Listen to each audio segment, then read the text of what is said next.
Good afternoon, everyone. Florence is rapidly approaching this area. It is a very significant storm. Winds have been anticipated to be around 140 miles an hour, and the rain is thought to be record-setting, The storm surge that is expected with a storm is greater than anything that we've ever experienced here in Jacksonville. The window for taking action is narrowing as we speak, and the path is centered around our area here, and the time to take action is now. So what we're asking people to do, and as the mayor of the city of Jacksonville, I am announcing a voluntary evacuation of the city, and we are strongly urging evacuation of Jacksonville. We urge you to take action now to find safe shelter in another community outside the storm-impacted area. If you elect to stay, consider this. Any area you have seen in Jacksonville and the surrounding areas where you've seen flooding in the past after a storm will be flooded even more with this significant amount of rainfall that's going to come our way.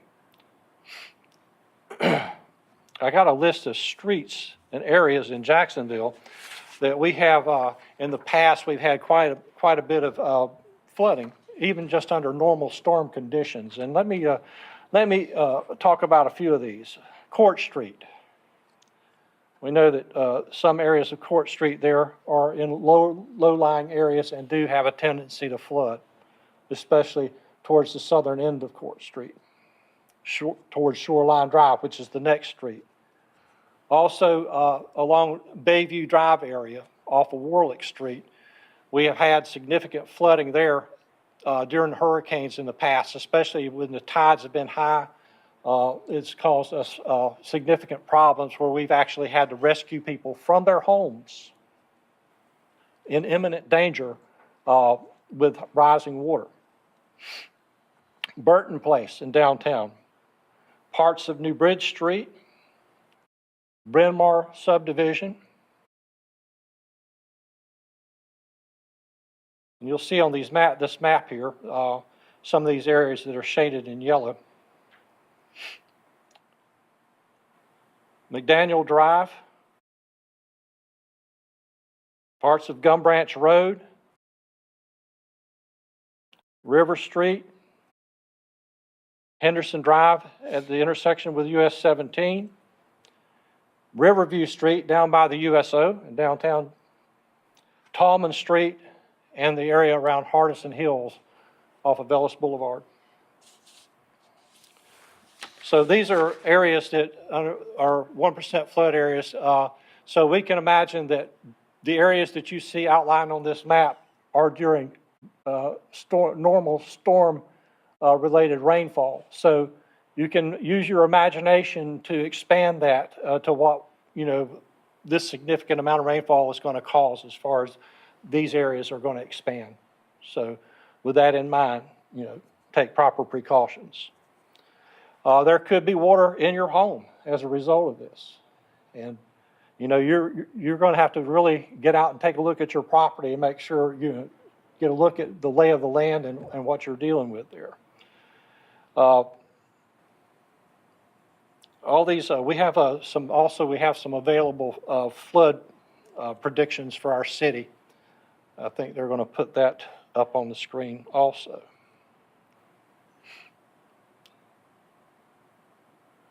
So new records, we're probably going to set some new records with this storm. And as far as rain, wind speed, and flooding, we're going to probably set some new records in Jacksonville. Any weaknesses in your home will be compromised by the wind, so be prepared for trees to fall. We've had a significant amount of rainfall this summer already. The ground still has a pretty high water table and still has some saturation. Luckily, we've had a little bit of a period of drying out, but still, looking back at what we experienced in 1996 with Bertha and Fran, especially Bertha, we had significant tree loss in Jacksonville and Onslow County. So, that's one of the things to think about around your home. If you have trees that are in the fall zone of your home, those should concern you. If you stay, as the storm becomes imminent, the city will be issuing a curfew to include all businesses and their employees. We will do this so that emergency personnel can maneuver. We want to prevent sightseers and keep people off the streets. During the storm and in the aftermath of the storm is no time for sightseeing. Be prepared also for this to be an extended event.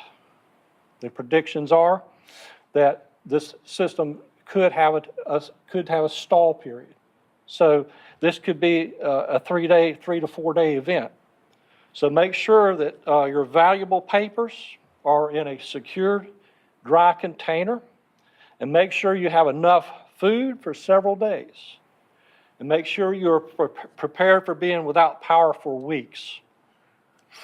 We do have crews that are standing by to come to this area in order to address the power outages. But as we look at the past and how that went, it's not a quick fix. The power companies just can't come in and throw a switch. There's a lot of work involved in getting the power back in operation. Also, make sure that if you're going to stay, and where you go when you stay, that you take plenty of water to last you 3 or 4 days or even longer. And also, don't forget those vitally important medications that you take every day. Make sure that you have them with you. Today and tomorrow, please take the time to secure all your yard furniture, all your garbage containers, and any other items that could easily go airborne with this heavy wind that we're going to get. A lot of the damage that's caused during a storm is caused by flying debris. So if we can secure a lot of that, maybe we can minimize some of the impact of the storm. If you're leaving, now's the time to take action. If you stay, make sure your place is safe and that you and your family are prepared. Now, I understand some of the traffic out there now has picked up. It's gotten heavy. A lot of people are trying to get to safer places out of our community here. My advice to you, if you plan on leaving and driving away to another area, be patient. Take your time. You don't wait till the last minute where you have to hurry, because there is a significant amount of traffic out there, and we want to cut down on we don't want anybody injured during this storm event, but we sure don't want anybody injured as a result of a traffic mishap. Please, this is a huge and dangerous storm. Do what's right for you and your family. Be safe. Our city operations for non-essential services will close at noon on Wednesday, September 12th, 2018.